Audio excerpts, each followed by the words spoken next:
Bonjour, je suis Claudia Prolongeau et vous écoutez Crime Story, le podcast de faits divers du Parisien.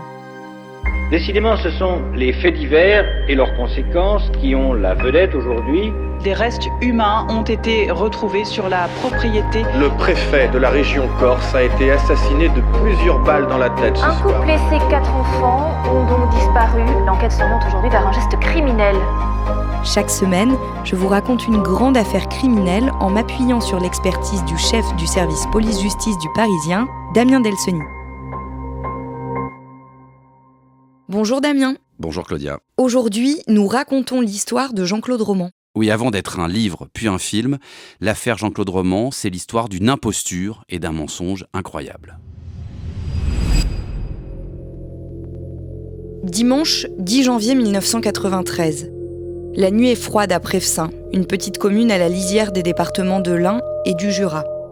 Elle fait partie d'un ensemble de villages cossus où vivent de nombreux fonctionnaires internationaux travaillant en Suisse, payés en francs suisses et pour la plupart non soumis à l'impôt. Un havre de paix, sûr et tranquille, où on ne manque de rien. Cette nuit-là, les pompiers filent, sirène hurlante, jusqu'à une ferme restaurée, 32 route de Bellevue. Lorsqu'ils arrivent, vers 4 heures du matin, les flammes dévorent déjà la toiture.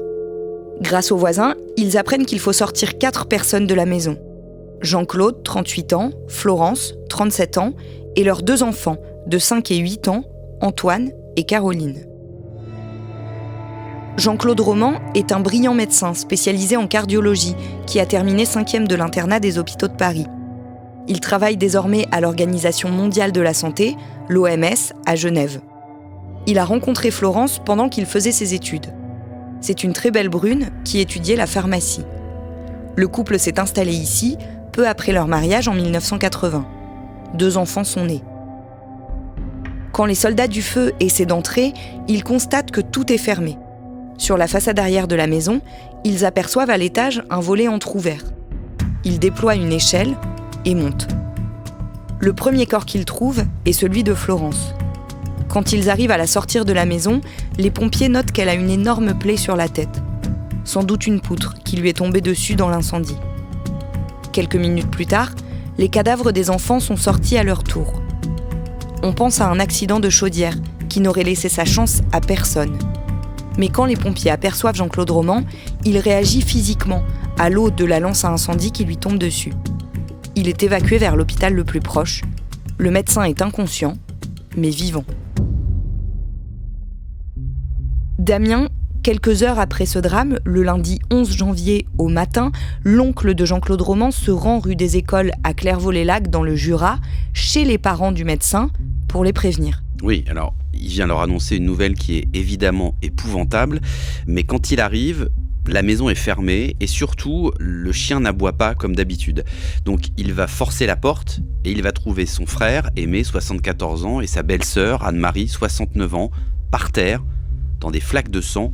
Le chien a été tué lui aussi et il est juste à côté des 2 cadavres. Les enquêteurs font rapidement le lien entre les 2 affaires. Oui, parce qu'on est en présence de 2 scènes de crime qui sont à la fois contemporaines et qui frappent la même famille. Les parents et le chien ont d'ailleurs été tués par balle avec du 22 long rifle. Et dans l'Ain, à Prefsaint, les premières constatations montrent qu'il ne s'agit pas seulement d'un incendie, puisque les 2 enfants, les corps des 2 enfants lorsqu'ils sont retrouvés, on se rend compte qu'ils ont eux aussi été tués par balle avec du 22 long rifle. Seule Florence, elle, a été tuée avec ce qui semble être à ce moment-là un objet contondant. Donc l'incendie de la maison de Prefsaint, c'est en fait un meurtre qui a été maquillé ? Oui, d'abord parce qu'on se rend compte qu'il y a des victimes, notamment les enfants, qui ont été tués par balle, et puis surtout les enquêteurs vont se rendre compte assez vite, en évoluant dans la maison, même qui est très abîmée, que des pièces ont été volontairement calfeutrées, comme si l'incendiaire avait tout fait en fait pour que le feu prenne et efface toutes les traces. Ils essaient de savoir si quelqu'un en voulait à cette famille Roman. C'est la toute première hypothèse qui est examinée, celle d'une vengeance, voire d'un règlement de compte. Simplement, très vite, les policiers vont avoir des doutes sur le seul rescapé finalement de ces 2 scènes de crime, de ces 2 tueries, c'est-à-dire Jean-Claude Roman.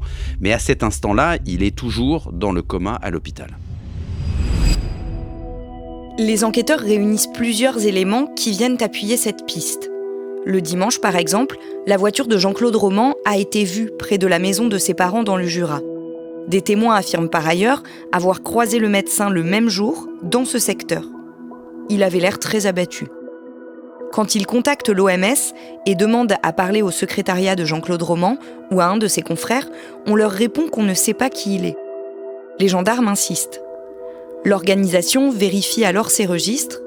Il n'y a pas de docteur Roman à l'OMS. En fouillant un peu, il apparaît que Jean-Claude Roman n'est pas non plus inscrit à l'ordre des médecins.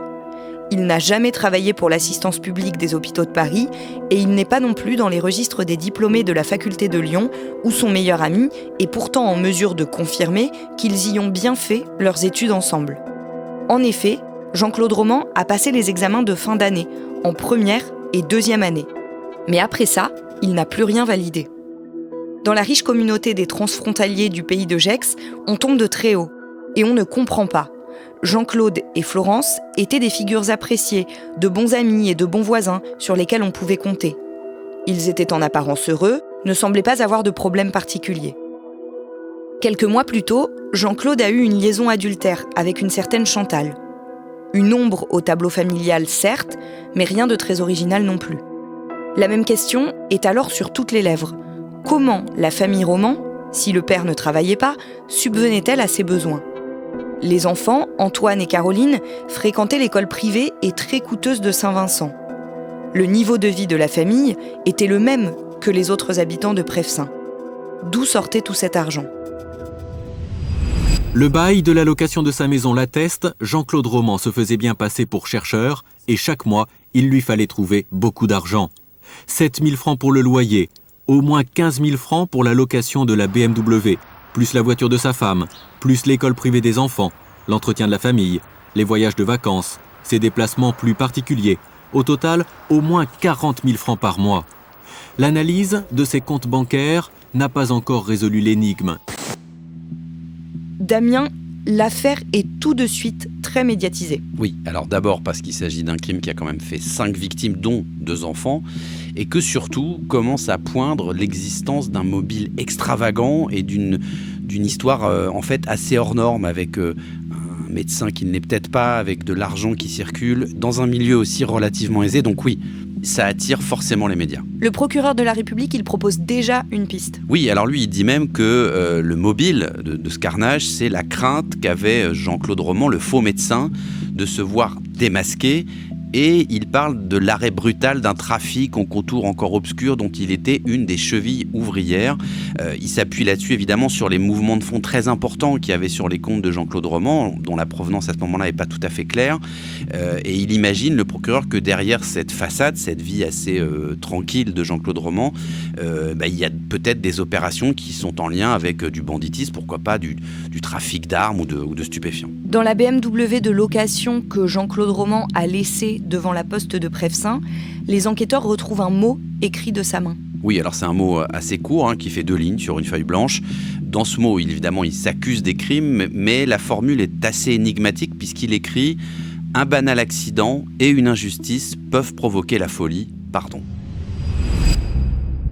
Les autopsies établissent que les morts de Florence, Antoine et Caroline remontent en fait à la nuit du vendredi 8 janvier au samedi 9 janvier 1993. Jean-Claude Roman se rend ensuite au domicile de ses parents, à 75 km de là. Il les tue à leur tour. Puis il prend la direction de la région parisienne en voiture, où il arrive le samedi soir. Là, il se rend au domicile de Chantal, la jeune femme de 31 ans, avec laquelle il a eu une aventure peu de temps avant. Dentiste à Ferney-Voltaire dans l'Ain, elle vient de déménager dans le 16e arrondissement de Paris pour y travailler. Le mardi 12 janvier, elle raconte aux enquêteurs que ce soir-là, Jean-Claude Roman passe la prendre pour aller dîner chez le ministre de la Santé, Bernard Kouchner, qu'il dit très bien connaître. Ils montent ensemble en voiture, puis ils prennent la direction de la forêt de Fontainebleau. Une fois arrivés dans le bois, alors qu'elle lui demande des explications sur la route empruntée, il l'asperge de gaz lacrymogène, puis la fait sortir de la voiture. Il tient quelque chose dans les mains, mais Chantal ne sait pas quoi. Les enquêteurs pensent que c'était la carabine 22 long rifle, celle que le faux médecin avait déjà utilisée pour tuer toute sa famille. Chantal, comprenant qu'elle est en danger, supplie Jean-Claude Roman de l'épargner, ce qu'il fait. Ils remontent tous les deux dans la voiture et il la ramène chez elle. Puis le faux médecin prend la direction de Prevessin. De retour chez lui, il s'enferme dans la maison, calfeutre les portes et les fenêtres, s'asperge d'essence et tente de s'immoler par le feu en même temps qu'il brûle les corps de sa femme et de ses enfants. Le mercredi 13 janvier, Jean-Claude Roman est toujours dans un caisson respiratoire de l'hôpital de Genève. Mais il sort du coma. Damien, Jean-Claude Roman n'est pas en état d'être entendu par les enquêteurs, alors ils continuent à chercher. En attendant, ils essayent de retracer son parcours le plus précisément possible et ils s'intéressent notamment à ses finances. Oui, parce que c'est vraiment la grande interrogation du début de cette enquête. Sur ses comptes en banque, les enquêteurs établissent que Jean-Claude Roman déposait régulièrement 300 000 francs en liquide, ce qui équivaut à peu près à 40 000 euros aujourd'hui.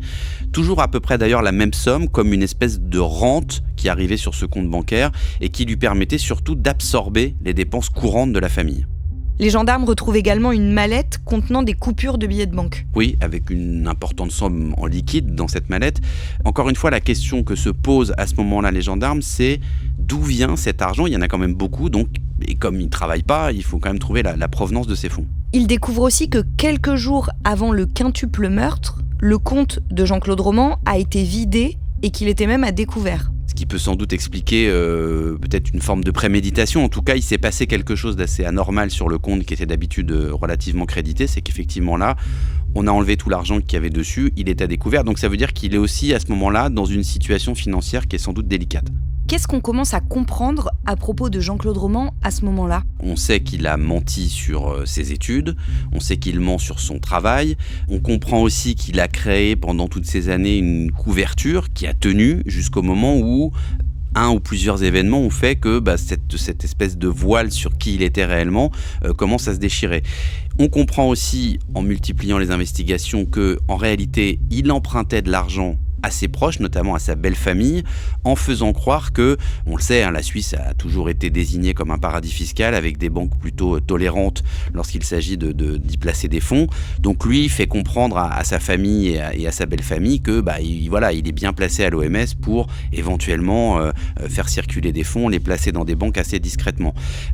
Et là, en fait, on comprend qu'au moment de ces assassinats, il est acculé parce que toutes ces personnes, notamment celles qui lui ont prêté de l'argent, vont se rendre compte de ces mensonges et que c'est sans doute ce qui crée le déclic et sa décision d'éliminer tout le monde. En plus de ça, les enquêteurs vont s'intéresser à un autre élément de sa vie. Oui, parce qu'après avoir reconstitué le scénario des meurtres, ceux d'abord de ses enfants et de sa femme, puis ensuite celui de ses parents, les gendarmes ils continuent à creuser dans l'entourage de Jean-Claude Roman et ils vont découvrir quelque chose, c'est qu'il y a eu plusieurs décès suspects justement dans son entourage, notamment dans sa belle famille, et que ce sont des accidents mortels en apparence, mais qui ne le sont peut-être pas.